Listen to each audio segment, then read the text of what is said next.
السلام علیکم دوستوں، welcome to my YouTube channel horror stories by Afia. دوستوں، ہارر سٹوریز بائی عافیہ میں نئے واقعے کے ساتھ میں حاضر ہوں۔ امید کرتی ہوں آپ سب لوگ خیر خیریت سے ہوں گے اور ڈھیروں خوشیوں کے ساتھ ہوں گے۔ دوستوں، میں نے انسان سے بڑھ کر عجیب کوئی مخلوق نہیں دیکھی۔ اتنا مضبوط ہے کہ جن غموں کا بوجھ اٹھانے کا تصور کرنے سے ہی اس کی کمر ٹوٹنے لگتی ہے، ان کو اٹھائے اٹھائے عمر گزار لیتا ہے۔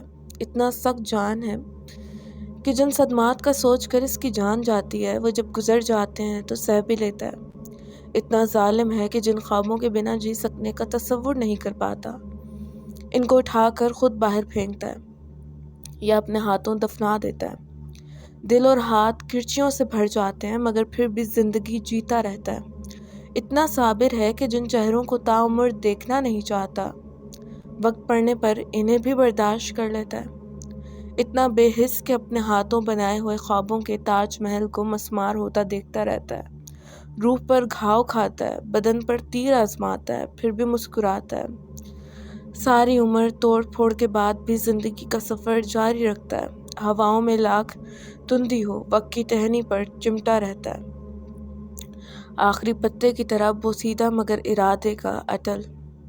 یہ حوصلہ انسان ہی کے پاس ہے، یہ صبر اسی کی میراث ہے، یہ ظرف اسی کا کمال ہے، یہ اوج اسی کو نصیب ہے۔ بھلے جتنا ہی عجیب کیوں نہ ہو، اشرف المخلوقات ہے۔ انسان کو بشارت ہو کہ وہ انسان ہے۔ دوستوں، آج کا واقعے کا ٹاپک ہے کالی رات۔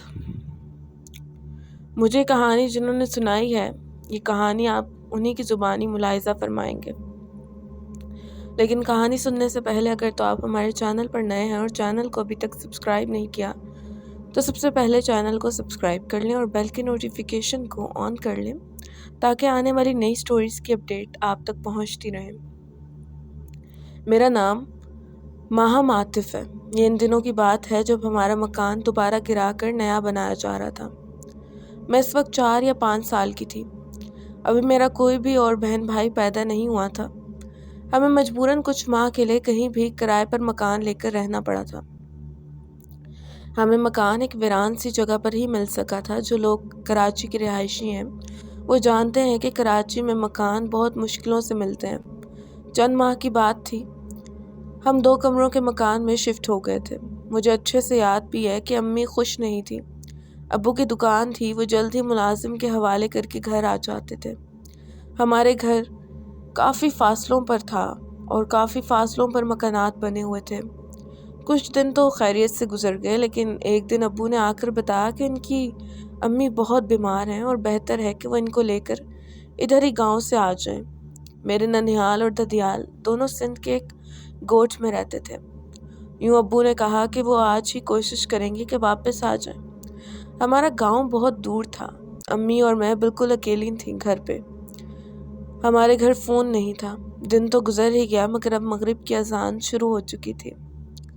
امی نے نماز پڑھی اور گھر کا مین دروازہ بند کر کے کمرے بھی بند کر کے اندر مجھے لے کر سلانے لگ گئیں۔ وہ بار بار خود سے ہی کہتی کہ اللہ کرے عاطف آج ہی واپس آ جائیں۔ مگر کافی انتظار کے بعد ابو جب واپس نہیں آئے تو وہ سمجھ گئیں کہ اب وہ صبح ہی واپس آئیں گے۔ نئی جگہ، اوپر سے اکیلی امی، ڈرپوک بھی بہت تھی۔ خیر ہم دونوں سو گئیں۔ آدھی رات کو ہمارے صحن میں کسی کے قدموں کی آواز آئی جس سے ہم دونوں کی ہی آنکھ کھل گئی تھی۔ میں نے کہا امی ابو آ گئے، جس پر وہ ڈر گئیں اور بولی خاموش۔ میں دبک گئی تھی۔ اب کوئی چلتا ہوا ہمارے کمرے کے دروازے تک آ چکا تھا اور اب باقاعدہ طور پر معلوم ہو رہا تھا کہ وہ دروازہ کھول رہا ہے کسی اوزار سے۔ اس کمرے سے ہی جڑا ہوا وہ دوسرا کمرہ تھا جہاں پہ میں اور امی تھیں۔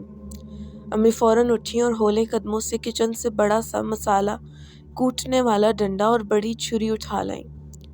وہ ڈر بھی رہی تھیں اور مجھے لے کر کمرے کے ہی اندر بنے باتھ روم میں چلی گئیں اور اندر سے دروازے کو بند کر دیا۔ باتھ روم کا دروازہ لوہے کا تھا۔ مجھے مکمل چپ رہنے کا بولا اور ہم دونوں بیٹھ گئیں۔ ان دنوں نیا نیا ہی موبائل فون بھی چلا ہوا تھا۔ خیر کچھ دیر بعد کوئی چلتا ہوا ہمارے کمرے تک آیا، یعنی مین دروازہ اس نے کھول لیا تھا اور دوسرے کمرے میں آ پہنچا تھا۔ خوف ڈر کے مارے ہم دبکی ہوئی تھی۔ وہ چلتا ہوا کبھی ادھر کبھی ادھر کیا، پھر اس نے لائٹ جلائی مگر بجلی چلی گئی تھی۔ یہ ہماری قسمت ہی تھی کہ بجلی بند ہو گئی تھی۔ وہ سمجھ گیا کہ ہم باتھ روم میں ہی ہیں۔ اب وہ باتھ کے دروازے کی طرف بڑھا۔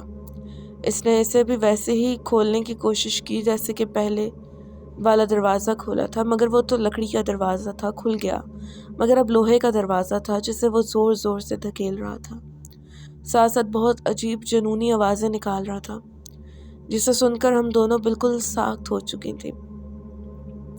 میں نے اپنی ماں کو کبھی اتنا بہادر پہلے نہیں دیکھا تھا جتنی وہ آج مجھے لگی تھیں۔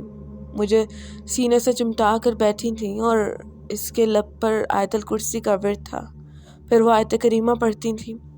پتہ نہیں کون تھا، وہ بہت زور سے دروازہ پیٹ رہا تھا، ساتھ میں عجیب سی آوازیں تھیں کہ میں بتا نہیں سکتی۔ میری ماں سمجھ چکی تھی کہ اب مشکل ترین مرحلہ آ پہنچا ہے۔ باتھ روم کا روشن دان کافی بڑا ہوادار تھا۔ میری ماں نے اس کی جالی لکڑی کے ڈنڈے کو مار کر ٹیڑھی کی، پھر اسے توڑا، چھری سے پھاڑا اور پھر مجھے کان میں کہا کہ میں تمہیں اس سے اوپر نکالتی ہوں، تم باہر کی طرف کود جانا اور ڈرے بنا وہ گھر ہے وہاں کی بیل دے کر ان کو بتانا سب کچھ۔ میں نہیں مانی۔ ماں نے مجھے پیار دے کر سینے سے لگایا، پھر بولا کہ جلدی کرو، وہ دروازہ توڑ دے گا۔ میں نے ایسے ہی کیا۔ میں روشن دان سے باہر کودی اور گری۔ اونچائی زیادہ نہیں تھی، مجھے ٹانگ پر لگی بھی تھی، مگر میں چھوٹی تھی، مجھے رات تھی، ڈر لگ رہا تھا۔ میں وہاں سے بھاگی اور بھاگتی گرتی میں سڑک پر پہنچ گئی۔ ایک موٹر والا ادھر آ رہا تھا، اس نے مجھے سڑک کنارے دیکھا تو پوچھا۔ میں نے اسے سب بتا دیا۔ اس نے مجھے بٹھایا اور ایک گھر کی بیل دے کر 2-4 بندے اور ساتھ لیے۔ کم سے کم آدھا گھنٹہ ہو چکا تھا۔ وہ سب گئے تو دروازہ ٹوٹا ہوا تھا۔ میں نے رونا شروع کر دیا، امی امی کہہ کر۔ تینوں آدمیوں نے گھر چیک کیا، وہاں کوئی بھی نہیں تھا، البتہ باتھ روم کا دروازہ ٹیڑھا تھا مگر دروازہ بند ہی تھا۔ انہوں نے بہت کوشش کی دروازہ کھولنے کی، آوازیں بھی تھیں مگر اندر سے خاموشی آئی۔ پھر 2 آدمی باتھ کے پچھلے حصے کی طرف گئے۔ روشن دان کی جالی ٹوٹی ہوئی تھی۔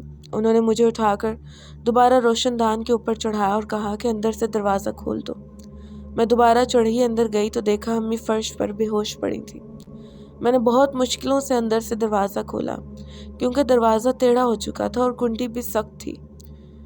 بہت مشکلوں سے دروازے کو کھولا۔ انہوں نے امی کو اٹھایا، چارپائی پر کمبل دے کر لٹایا۔ اتنے میں پولیس بھی آ چکی تھی۔ امی کو ہسپتال بھیج دیا گیا جبکہ میں پولیس کسٹڈی میں تھی۔ صبح ہو چکی تھی۔ امی نے ہوش میں آتے ہی میرا پوچھا تھا۔ میں گئی تو میری امی مجھے سینے سے لگا کر بہت روئیں۔ بقول پولیس کے ہمارے صحن میں بہت بڑے پاؤں کے نشان تھے جو انسانی پاؤں سے خاصے بڑے تھے۔ وہ جوتوں کے ہی تھے مگر اتنے بڑے پاؤں۔ پھر دروازے جو لکڑی کے تھے وہ کسی بھی اوزار سے نہیں کھولے گئے تھے، جبکہ باتھ روم کا دروازہ لوہے کا تھا، اس لیے نہیں کھل سکا تھا کیونکہ پرانا دروازہ تھا جو بہت پائیدار تھا۔ جو بھی تھا وہ اکیلا تھا۔ وہ پاؤں کے نشان سڑک سے ہوتے ہوئے بہت آگے دور جنگل تک تھے۔ وہ بہت گھنا جنگل تھا جہاں کوئی بھی نہیں جاتا تھا۔ بہرحال ابو بھی آ گئے تھے۔ میری امی نے بتایا کہ جب انہوں نے مجھے باہر کی طرف بھگا دیا تو وہ بالکل تیار تھیں کہ جو بھی ہوگا دیکھ لیں گی، مگر کچھ دیر اس نے دروازہ پیٹا اور پھر عجیب و غریب سی آوازیں نکالتا ہوا خاموش ہو گیا۔ میں نے سمجھا کہ چلا گیا ہے۔ میں نے کوشش کی، ہمت کی کہ نیچے دروازے کی سائڈ پر جو چھید تھا وہاں سے دیکھوں، مگر اندھیرا تھا، بالکل بجلی نہیں تھی۔ میں دعا کرتی تھی کہ اللہ کرے تم بحفاظت واپس آ جاؤ تو میری جان میں جان آئے۔ وہ اسی روشن دان تک پہنچ گیا تھا کیونکہ وہ روشن دان چھوٹا تھا، اندر کیسے آتا، مگر اس نے اپنا ہاتھ اس میں ڈالا۔ اس کا ہاتھ عام انسان کے ہاتھ سے کافی بڑا تھا اور پھر مجھے نہیں پتا کہ ہوا کیا کیونکہ ڈر خوف سے میں بے ہوش ہو گئی تھی۔ پولیس نے بہت کوشش کی مگر علم نہیں ہو سکا کہ وہ تھا کون اور اسے کیسے علم تھا کہ آج گھر میں عورت اکیلی ہے یا وہ ہم پر نظر رکھے ہوئے تھا۔ اس گھنے جنگل میں وہ گیا ہی کیوں، وہ آیا کہاں سے تھا، آج تک نہیں معلوم ہو سکا۔ دوستو، امید ہے آپ کو یہ کہانی پسند آئی ہوگی۔ اپنی قیمتی رائے کا اظہار ضرور کیجیے گا۔ کہانی کو اپنے ان دوستوں کے ساتھ ضرور شیئر کیجیے گا جنہیں ہارر سننے میں دلچسپی ہو۔ اپنا ڈھیر سارا خیال کیجیے گا، اس ناچیز کو دعاؤں میں یاد رکھیے گا۔ ملتی ہوں پھر نئی کسی کہانی کے ساتھ، تب تک کے لیے فی امان اللہ۔